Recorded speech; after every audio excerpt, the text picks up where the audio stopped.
William leaves the station saying that David can have the whole case.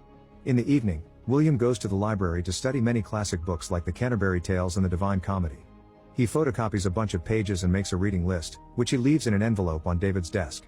Meanwhile, David keeps studying the details of both crime scenes. On Wednesday, David is too frustrated at William's choice of difficult books, so an officer brings him the Cliff's Notes version of the texts. Later at the station, David discovers that he must share an office with William. When Tracy calls, she forces David to pass the phone to William so she can invite him to dinner. That night, William visits the young couple and can't help laughing when the whole house shakes because of the passing train. After dinner, the guys discuss the case.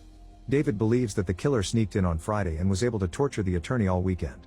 The victim had to cut a pound of flesh with a knife and weigh it on a scale. There was also a note with a quote from the Merchant of Venice. The flesh came from the attorney's stomach, so he bled to death. William wonders if the killer is preaching. Then David shows him the picture with the blood glasses. This woman is Gould's wife, who has already been sent to a safe house. A confused William concludes there's something she didn't see but she's supposed to. The detectives decide to visit the wife and show her the pictures of the crime scene to see if she notices anything peculiar. The woman points out that a painting on the wall is upside down. The duo rushes to the crime scene and takes the painting from the wall, only to get frustrated because there's nothing behind it. However, William uses a brush on the wall and finds some fingerprints. Moments later, the print lab uses their devices to uncover the whole message, which turns out to be a bunch of fingerprints forming the words "help me." They're not the victim's prints, so they run them through the computer, but there's no match. On Thursday, the police discover that the prints belong to a guy named Victor, who was raised Southern Baptist, has a history of mental illness, and a long criminal record.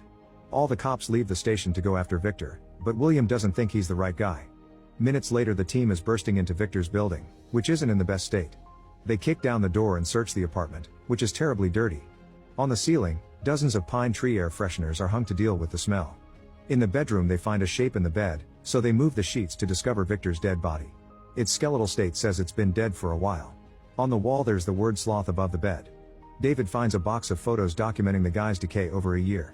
When a cop gets close to the body to tell him he got what he deserved, Victor suddenly wakes up coughing because he's actually alive. After the ambulance takes the guy away, a reporter enters the building and takes a picture of the detectives. David snaps and throws the camera while yelling at the reporter until he's gone.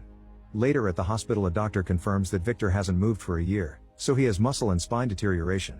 There are tons of medicines in his system, his brain is mush, and he has no tongue, so they won't get to interrogate him. In the evening, Tracy calls William, explaining she needs someone to talk to and he's the only person she knows in the city. On Friday morning, Tracy and William meet at a diner. She explains she hates living here but doesn't want to tell David because it would mess with his career. Tracy also announces that she's pregnant.